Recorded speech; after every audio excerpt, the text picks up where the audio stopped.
What is up, most fantastic people of the world? I just had a Skype student cancel on me because she wasn't feeling well, so I figured it's the perfect opportunity to make another video. I've been looking for this project file for a while. This is the Home Sweet Home, a chiptune track that I released fairly recently. You can find it on my YouTube or SoundCloud if you want to listen to it in stereophonic splendor. But anyway, I found the project file. I lost it for a long time because I couldn't remember what I named it, but I found it. So a lot of people have been asking me to do like a tutorial video on like how I created this particular track. So yeah, so let's go ahead and get into it. We'll talk about the compositional techniques that went into it, the mixing and mastering, what samples I used, little DAW tips and tricks and things like that. It's a fairly straightforward track texturally. It just has some pretty complex compositional stuff and counterpoint going on, which we'll get into later. But anyway, I'll go ahead and play the track. I'll probably superimpose the actual audio over it so you'll get the full stereophonic sound. So here we go.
Goes back into itself.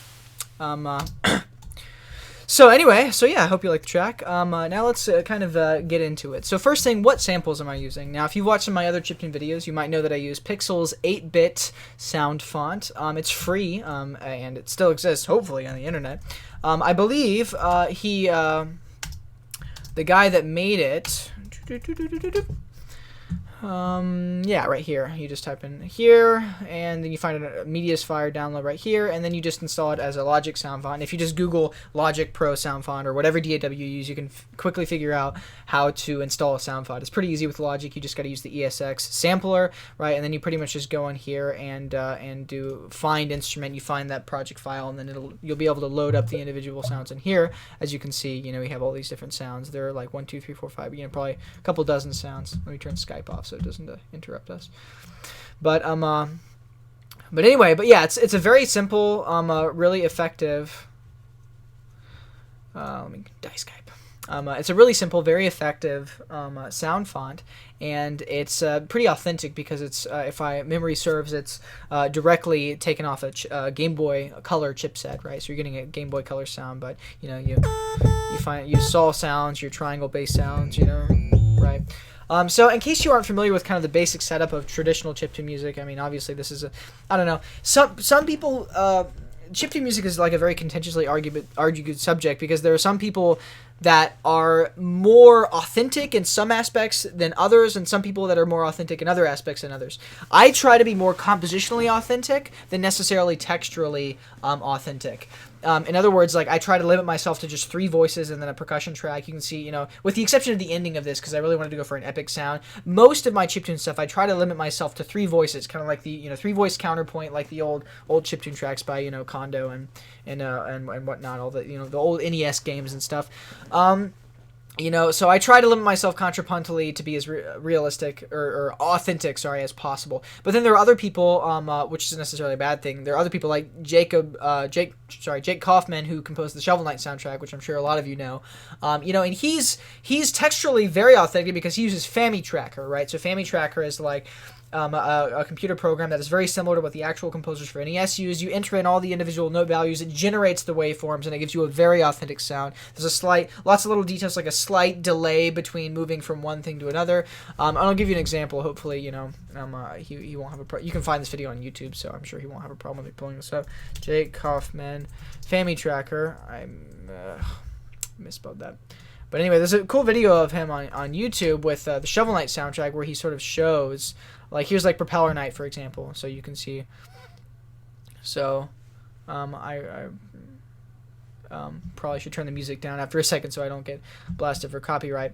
But anyway, you should check out this video. He basically goes through, right, and talks about, he goes to the track and he shows you all these. This is what Family Tracker looks like, right? Each individual note has its own value on this big grid, and you sort of do it painstakingly by hand. It's very impressive that he did that, and it's a really cool way to compose music, and it sounds very authentic texturally, but he goes way over 3 voices all the time. If you listen to Shovel Knight's soundtrack, oftentimes there are 8 different parts happening at the same time, and he does a good way of compositionally balancing it.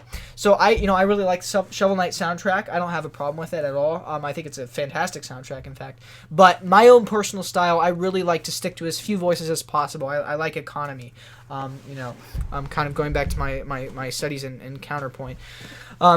Anyway, so as you can see from here, we basically just start off with the simple melody, add bits and bits of complexity until the very end, where we sort of have this conglomeration of a bunch of different things happening at once. So before we get started, let's kind of talk about the basic sounds that they've got set up with. So usually for a first off, the basic way that you can modify these sounds. Let me create like a duplication of this track, for example. So like the Saw 2, for example. There are some basic ways that you can modify these sounds, right? So you start out with like Cat, for example, as one of the Pixel's 8-bit sound fonts, just like a saw wave, right? So I can do a couple things to change this, right? I can turn up the I can't remember if that's retention or what that R stands for. But it's basically like a sustain. I can turn this up, right? And you can see. Right, I can turn it up a lot, get it to more like a piano sound, like holding down the pedal, and just a little bit, and it adds a little bit of roominess to it, so it sounds a little bit reverberant. Right, I can turn the attack down, of course, right? So it sort of comes in gradually, like softly, and I can turn them both up, and I get a sound. Right, things like that, okay? The only problem with adjusting a lot of these too much is that they sometimes can cause problems, okay?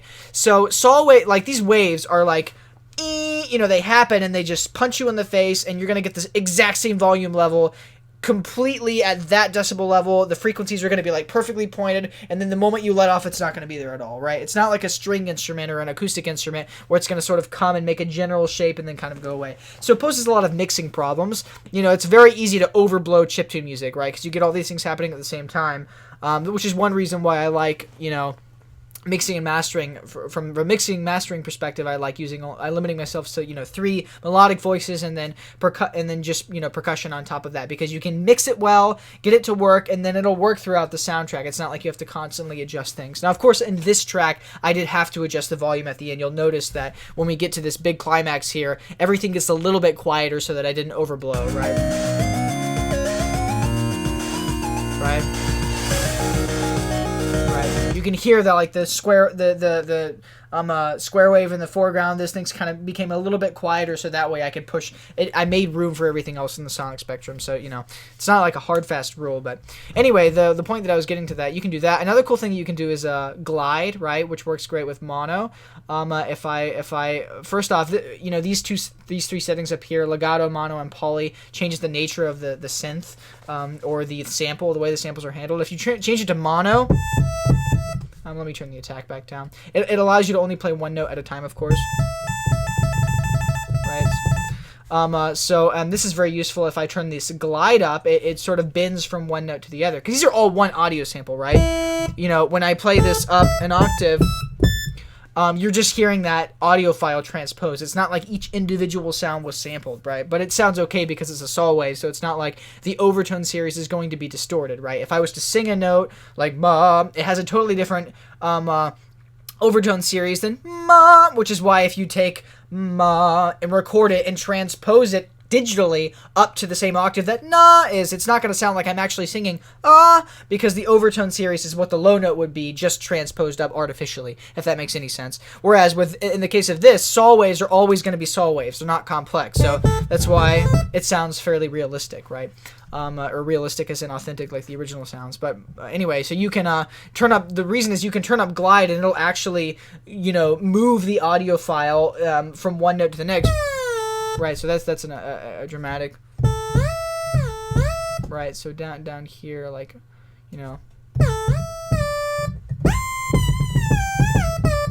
it's still a little bit dramatic. So maybe like 60 or under I would say is a safe sound, and you can get like cool sounds. So you can hear I use that in this. And usually what I'll do is I'll set them up like this, right? So you can see I've kind of named these different tracks, right? Sol 2 poly. So with this poly, I've set it up so that it's polyphonic, and then for the pad, I've adjusted the attack and sustain, right? And then for mono, I added a little bit of glide so it has a more melodic sound to it. So you can get a lot out of these basic samples, and if you want to do a melody or something, you can add, and then of course you can also add like, right, I can use my mod wheel and add to,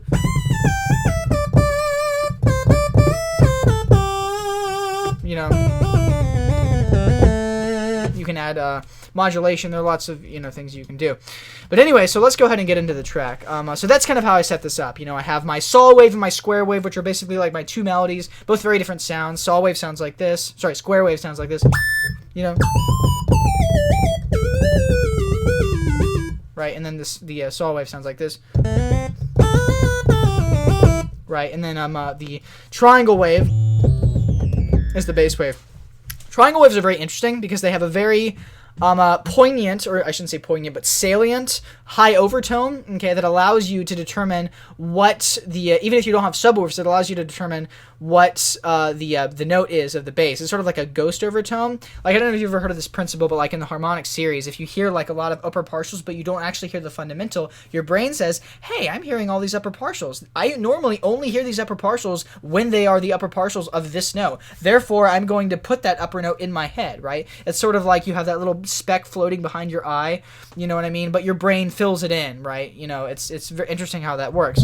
But anyway, if we turn on the analyzer and look at this triangle wave, you can see right up here we have this very loud high overtone, right? You can see it up here, and an even higher one up here, right? So the triangle wave is a very interesting sound like that, and it works great as a bass line because you can have it really low, and it's not as bad now because we can hear the low fundamental because we have nice speakers or whatever.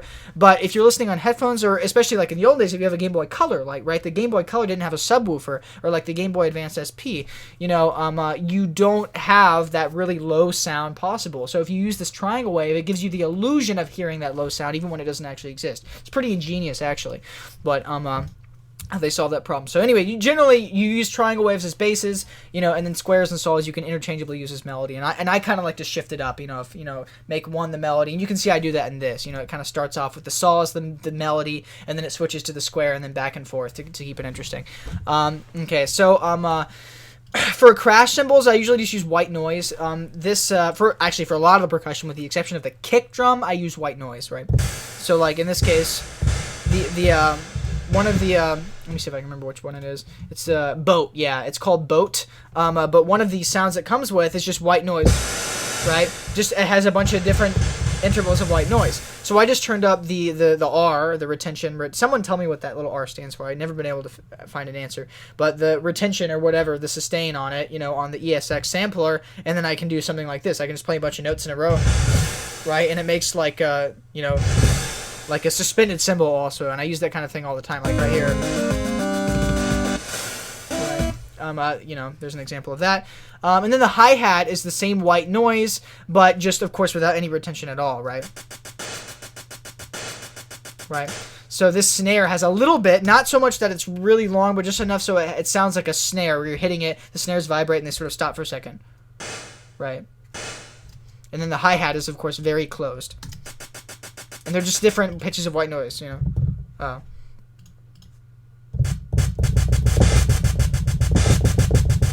the case of this sample, it's B and E, right? So all of these together in combination make the percussion. And then the kick, because of the fact that it doesn't come with a good kick sound, right? And I want like a punchy kick sound, because obviously we have speakers now, we can have a nice punchy kick sound. So I usually just use the electro bump preset, from Logic. It's under Electronic Drum Kit, Drum Machine GB, and then electro bump. I really like the sound of this kick. And then I turn Bit Crusher on. My settings for this is 3 decibel drive, 8-bit resolution, of course. Rap mode, downsampling times 1, so no downsampling, and then of course mix it 100% so you hear it. So it's nice because as you can hear, they have. I don't know if you can hear that through that microphone, but you have a really nice low, rich kick, but then you also have a nice 8-bit sound, so it blends in pretty well with the rest. It's an imposter, of course. It's really the only unauthentic thing here, but it blends it nicely. So as you can hear, right.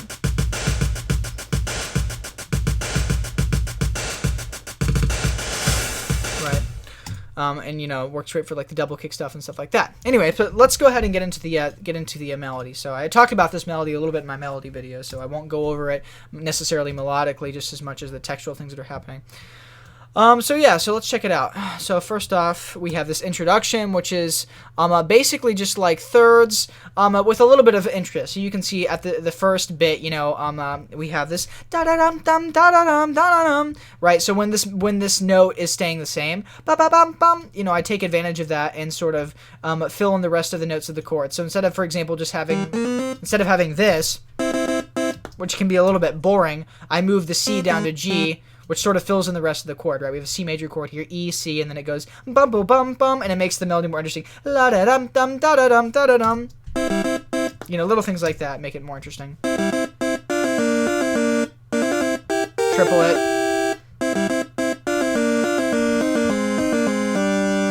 Right, and then we have an open fifth, and then that's of course filled in by the triangle voice. Now let's listen to what the bass line is doing. Bass line is pretty simple right here. It starts out very simple and gets more and more complex.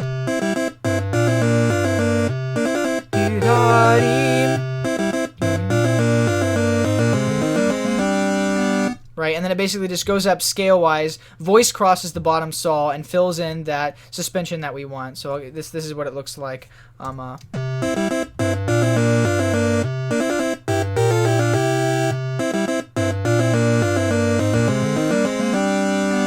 Right, fills it in and it gives it a kind of nice textural variety. So yeah, that's pretty much it for the first part. It's pretty simple.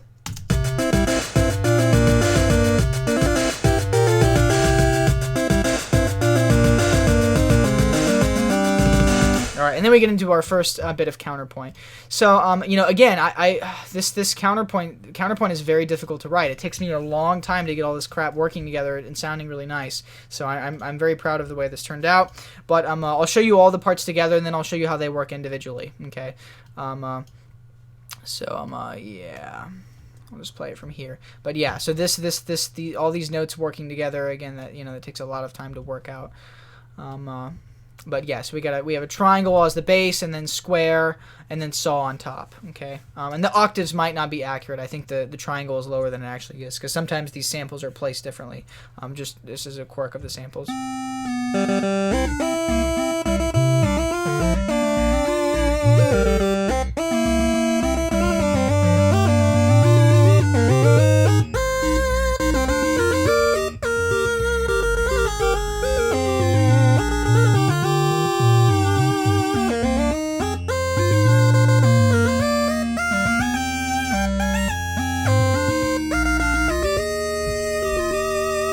Yeah, the melody is actually looks like it's on bottom. But anyway, so you can see that's a pretty complex texture, and it takes a long time to get all these things working out, to get them to sound individually melodically nice, to get them to work together harmonically in a way that is voiced nicely and works well with the particular nature of the overtone series of each of the synths that are happening, as well as making the rhythms sound individual. so that you can hear everything that's happening, and I sacrificed a little bit of this. You can see sometimes they happen at the same time. But again, if you have the rhythms happening at the same time, you just want to make up for that in contrary motion. You can see that I do that here between these two different melodies, right? They both kind of happen at the same time rhythmically, but the contrary motion makes up for that and allows for us to distinguish them individually. Anyway, now I'm going to go ahead and play the individual notes just so you can hear how they sound, okay? And again, sometimes they sort of chill out and then they turn into more complexity. So you can see the bass line, it kind of starts out two-part counterpoint, and the bass line is just giving a bass line, and then the bass line adds in later. I like to do that, because if you just immediately start out with like three-part counterpoint, full-blown, the audience will just be like, holy crap, and they're just gonna zone out, right? But if you start with one little melody and then add another one and then add another one, bit by bit, you're kind of warming them up to it. So that's what I do here with the bass line. Just octave.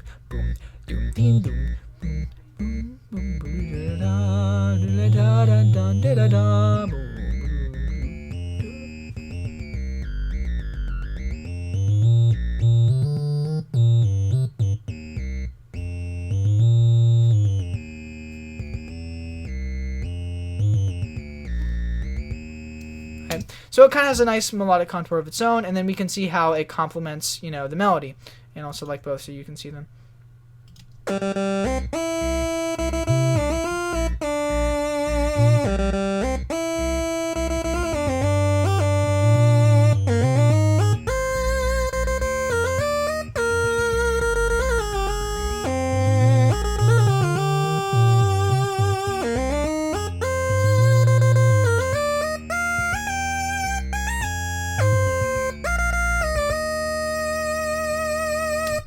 So that's how that works, and then we'll listen to the bass line with the square and hear how they interact with each other. But first, we'll just listen to the square by itself.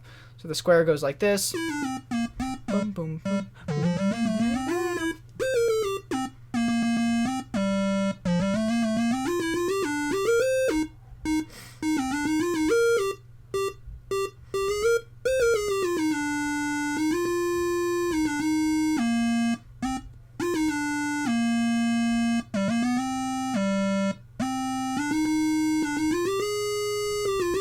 So, and you can hear it's very complementary to the melody, right? They kind of speak at a separate times, and they interact with each other. But I'm pretty proud of how that turned out. I like the sound of that.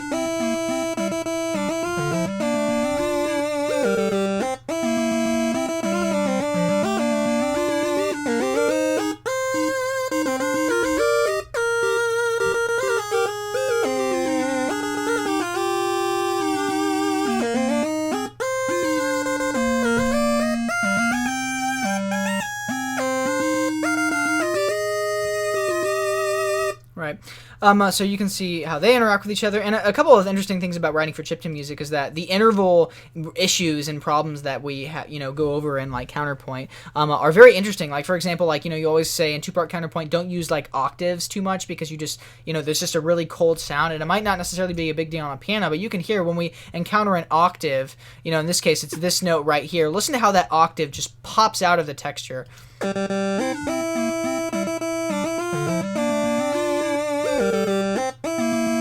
Right, you can hear it just boop, it just pops out of the texture, right? Because when you get two octaves happening at the same time, especially with these simple waves like squares, saws, and triangles, it really pops out. So it's a good part writing exercise, because all these things that they talk about in counterpoint books, and you're like, well, it doesn't really sound that bad. It does sound bad in chiptune music. And again, a lot the fourth, which is a contentiously argued thing. People are like, oh, the fourth sounds like a consonant interval, right? And it's just the inversion of a fifth, and the fifth is consonant. So why is the fourth not consonant? Well, because of the overtone series, and it's not always easy to hear. Sometimes the fourth sounds harmonically consonant on like horns or something, where the overtone series is super chill. But when you get it in chiptune music, you could really hear it as a dissonance that needs to be resolved, like right here at 23. Right, and you could that really sounds like a dissonance. Right. So right. Or wait, sorry, no, that's a ninth that needs to be resolved. At the very end, we have a fourth. Right, so you can hear. Right, the fourth really sounds like something that needs to be resolved. So anyway, so when you're writing chiptune music, everything is so exposed that it really forces you to try to make your part writing as sound as possible. So yeah, so the last thing is we'll check out how the bass, the square, and the triangle works together. And that's another important thing. That's why the more voices you add, it gets exponentially more difficult. You don't just want everything to sound good together and sound good individually, but you also want your voices to sound good next to each other, right? You want the triangle to work well with the square. You also want the triangle to work well with the saw, right? You want to listen to this and that, this and that, this and that. You want to listen to every combination and make sure everything sits well with each other. So we'll listen to this last combination, then we'll move on. Oh, sorry. Let me get to give you the right visual. Sorry, top part is on bottom.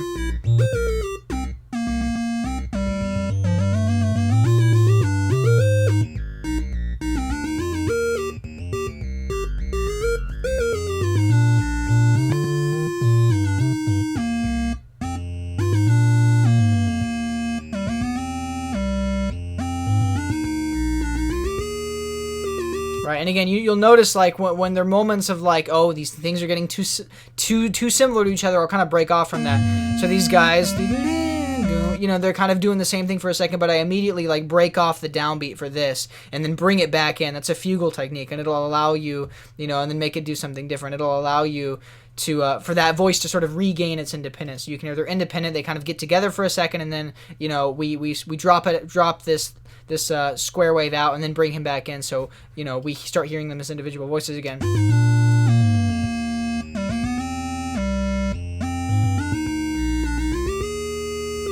Right, to maintain that independence. So these counterpoint rules and guidelines are just really useful and really helpful compositionally, whether or not you're trying to sound like Bach, because this sounds nothing like Bach, right? So so yeah. I'll go ahead and, I know you've heard this a billion times, but I'll go ahead and just play everything together now that you've sort of heard how these things work together individually, and you'll see how they combine together.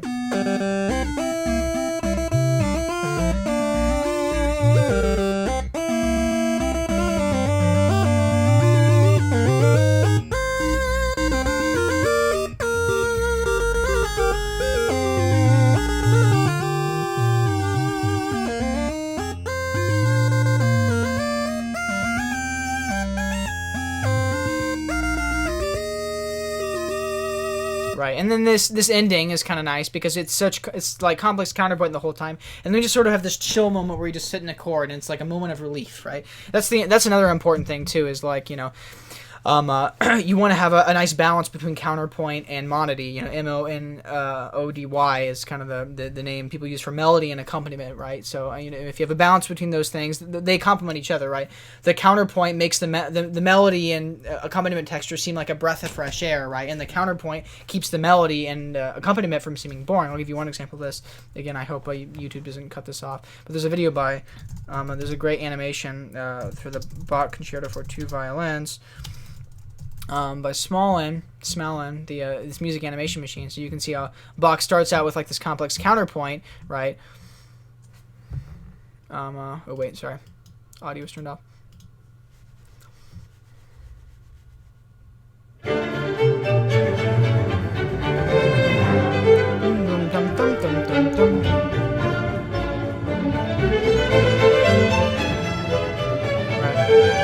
So he has this go on for a while, and then after a while, he gives us a break. And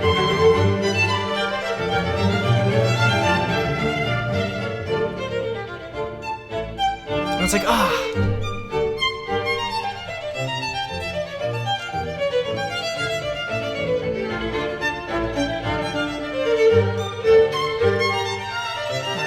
It's such a nice breath of fresh air, right? You just have melody and accompaniment, and then he gets adds some harmonization underneath that melody, and then when the counterpoint comes back, because we've been on melody for such a while, then the counterpoint is like, oh yeah, it really brings you in,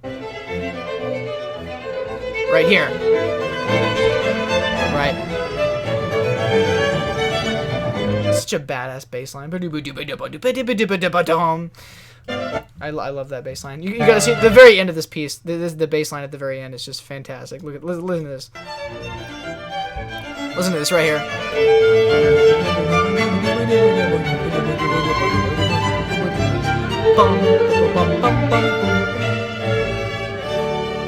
Isn't that just boss? Anyway, sorry, off topic. But yeah. So the point being is, you want to have as much variety as continuity. They complement each other, counterpoint and monody, so you kind of go back and forth between them, especially in chiptune music where the sounds are really piercing and in your face. Anyway, and then the percussion on top of this is really simple. It's just I was kind of lazy for this piece, honestly. I just made a simple beat and kept it repeating. Right. That's it.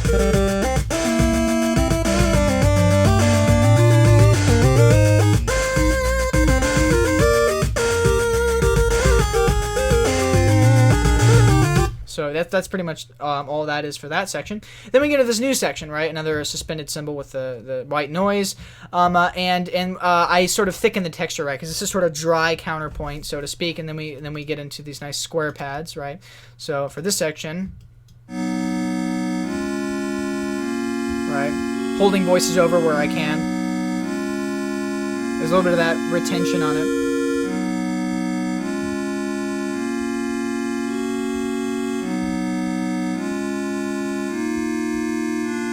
Right, and you can see that I pan them separately, right? I pan this to the right. You probably can hear that now. If you listen to the track, you can hear it. But you can see I pan this to the right, this one over to the left, and then this one in the middle, right? So it's not just like a chord. Panning is very important. I think you don't have to be super dramatic with it, but you can see like,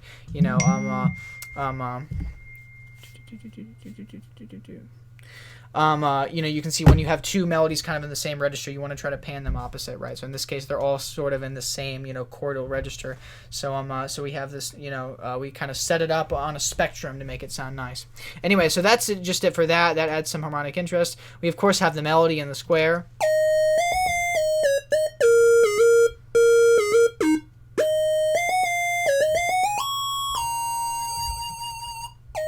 With a little bit of modulation to make it more interesting.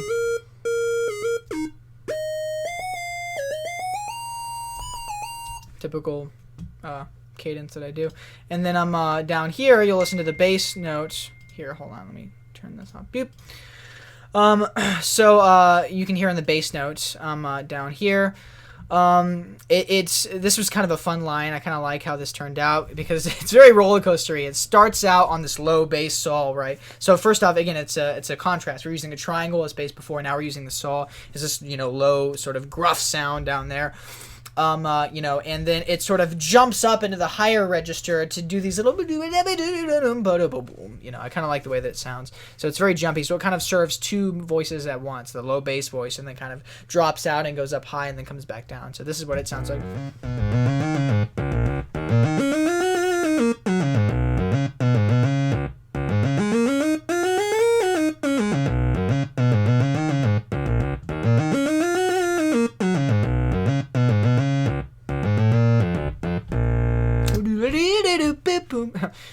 But anyway, and again, the saw wave has by far the most complex overtone series of any of and we can look at that just by looking at here. If we look at the the equalizer for the square, we look at the equalizer for this, hold on, let me just go with this one. I think it's because I don't have it solid. There we go. If we look at the square wave, too many equalizers. If we look at the square wave, right? Turn on the mod. You can see it has a fairly straightforward overtone series, right? Not particularly complicated, right? It's a very even pattern, right? There are a certain number of partials that not every other, but I'm not sure what the exact is, and then you already saw the triangle wave, which is like a big fundamental and then some loud higher overtone series. But if we look at the saw wave, right? The saw wave has an incredibly complex overtone series, right? Right, look at that. Look at that. That's a ridiculous amount of overtones, right? So it's the hardest to get to blend properly for like chords, right? If I was to play like, chords like this, right? Right? It has a rich, almost muddy sound. Doesn't work especially in like the lower stuff, right? Whereas if I played that on like, squares, it'd sound like this, right? Has a much warmer sound, and of course if I played that with the triangle, it would have the most blending sound of all. Although I don't think I have a triangle. Well, let me just let me cheat for a second and turn off mono. Right, you can hear how that has a really nice warm sound. Anyway, going back to Mala. Hopefully that didn't screw anything up, me doing that. But yeah, you can see, so like the overtone series is a very important concept to grasp, and you really need to be familiar with. And it's so much easier with the DAW. You don't even have to like go look in a science acoustic book. All you have to do is just pull up your equalizer, play a tone. You can see the overtone series. You can have two instruments doubling each other, like horn and cello. Like play a horn and play a cello at the same time. Pull up both of the equalizers, look at what's happening, and you'll see that they perfectly complement each other, right? That's why they sound so good together. So it's very important to become aware of the overtone series of the individual instruments, and that inform how and why, which is melody, which is accompaniment, which blends well together, all these decision making that you have to make. But anyway, so now let's listen to how, again, contrapuntally this saw and the square wave complement each other. You can hear down here. Again, a lot of contrary motion. This one is sort of, the top melody is sort of descending, the bottom melody is ascending, and you can see when the da da da da dum bum bum ba da dum da da dum boom. It's really just chilling out in the fifth degree of the scale. Right?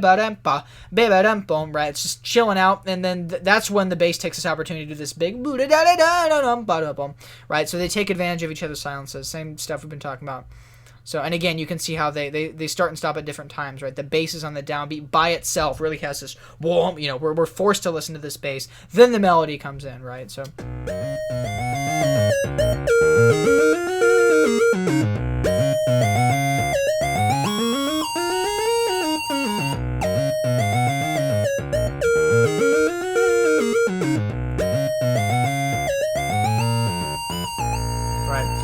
And I think that's the biggest difference between like pop counterpoint. When I say pop, I just mean like stuff that's not necessarily super like academically oriented. Like I have nothing against Bach. Bach is wonderful, and Bach has great repetition in like his his sequences and stuff. But he generally tends to have free counterpoint, so to speak, where the lines are always new and fresh. But and there's nothing wrong with that, and they're beautiful lines. But it's difficult to remember if it's just constantly inventing. But if you create a little thing,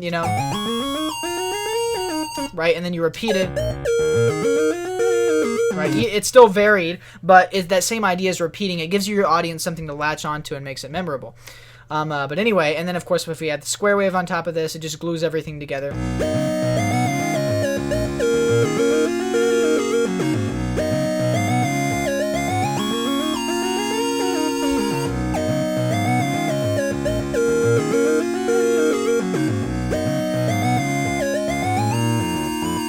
And you can see there is some voice crossing between like the square pads and the saw bass line, but that works because of the fact that the saw is really attacking, right, staccato, or has a really high attack, whereas the squares are sort of chilling out, just kind of coming in gradually. Plus their overtone series are different, so if you have like two of the same things happening and then you have voice crossing, that can cause problems, and you want to avoid that. But if they're two totally different synth sounds, and if you have different articulations going, it's okay to have voice crossing, right? Anyway, so then that's that, and again, it's a pretty simple texture. It's just, counterpoint is what makes it interesting, right? And then with the same drum beat that's been happening, right? Right. So that's all that texture is, and then it gets a little bit more complicated here. So we got a new drum beat going, which is still pretty simple.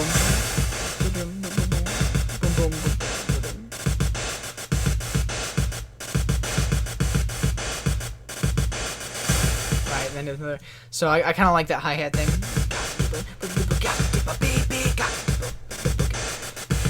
Right, kind of provides contrast from the really light stuff that's been happening. But anyway, it's still just pretty simple percussive. There's nothing crazy going on there. And then you get this arpeggiatic thing, which is kind of just icing on top of the cake. It's really just a chordal figure. And then it turns into a solo, and you can see I used the poly attack sound here, but when I wanted to turn into a more melodic thing, I went to the glide sound.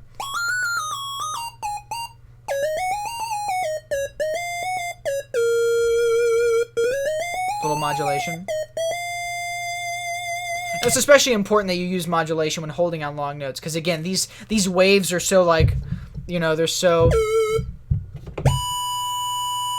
they just pierce into your very soul. They're so powerful. So it's important to use like modulation, right, to make it a little bit more interesting. And it's funny, when you turn the mod wheel on, you can hear the wave, you can hear the high overtone series going wah wah wah wah in a very I don't know if you can hear that, but it's very, very evident to me. Anyway, so yeah, and then we just have this simple saw bass line. Right? Just the roots of the chord, nothing crazy. Drop out. Come back in. Right? Really simple. So I wanted to make sure that I didn't have too much going on at this moment. Right? And then again, you'll notice that the lower saws, this is really all just melody and accompaniment. You know, we have this really is sort of a tune that's harmonized, you know. And again, look at the articulation. I purposefully left out a little bit of space at the end of the note, so it's still legato, but it's sort of, it's like tenuto. It comes in, it's not da da da da da da dum, and it's not ba ba ba ba ba bum boom. It's da da da da da da dum. If you know what I mean, you can hear it here.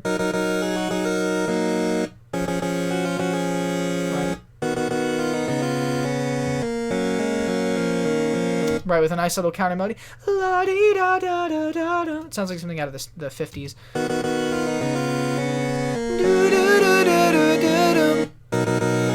And more richer, sorry. Right, and again, if you have notes in common between this chord and that chord, you know, unless you're going for a percussive sound, there's no need to re-articulate. You might as well just hold the notes over like here. It's gonna make it sound better. So yeah, so anyway, so that's just that on top of the bass line and the square and the saw, and that's just this, you know, pretty simple.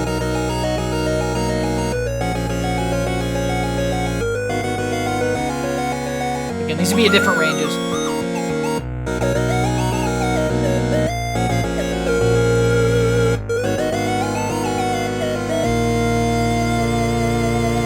Okay, so again, these aren't showing up in different ranges. The higher melody would be much higher. They're all transposed differently. But yeah. So that's the track. I mean, it's you can see under the surface. You know, it may sound complex, but it's really simple. It's very logical. You know, you set up a sort of you know, a template for yourself. Like, I'm going to use this percussion, this snare, this kick. This is something that I found works pretty well. For me at least, you know, and then just keep it interesting, right? You know, if you have your triangle for bass for the beginning, then switch to saw for being bass, right? And try to see how much richness you can come up with without adding a ton of voices. You know, even over here, you know, this is as many voices as I'll ever add in a chiptune soundtrack. Even here, they're all similar rhythmically. It's still one melodic idea, right? You know what I mean? So even though it's like a lot of stuff happening, it's still two parts, right? Because you just have this. It just sounds like you have a lot of stuff going on because you're implying notes of the chord, you know, even though it's separate notes. You know. You know, so you hear this, right? But in reality, you're really getting this.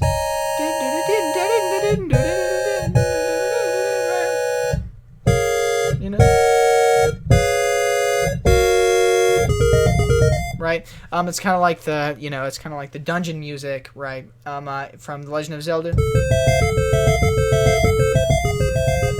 Right, you know, it's all one thing happening at a time, but because it's spelling out harmony, you're getting the implication of something that's thicker and richer than is actually there. But anyway, yeah, that's it. That's all that it took to write this chiptune track. You know, I would just say, like, you know, even if you're writing chiptune music or pop music or something that doesn't seem at all like classical, counterpoint is still a very, very valuable tool that applies throughout all genres, and especially chiptune music, because if you're going to limit yourself and be authentic, you know, you don't have these epic samples and horn libraries and, you know, things to make you sound rich without you having to do much. It's very exposed writing, so your melodies have to be good, and your counterpoint has to be as well constructed as possible, because if anything even sounds slightly imperfect, it's just going to pop right out and you're going to hear it like that, whereas it might be a little bit disguised in like a string ensemble or something like that. So, but anyway, yeah, let me know if you have any questions. Harmonically, it's pretty simple. I just start out on C mixolydian, you know, to the minor 5. Right, you know, and then kind of modulate to the parallel C minor. Right, 6th chord. And then a dominant of E flat. right? 2, 5, right? Pretty simple stuff. And then right, and then I just do a modulation to E flat minor. We're in E flat major. I'm going to E flat minor, and again going to the common video game thing is to go down to the 6 of E minor. So that type of a sound, you know. It's just 6, 5, 4, or no, sorry, I don't know what I just said there. 6, 7, 1. C flat major, D flat.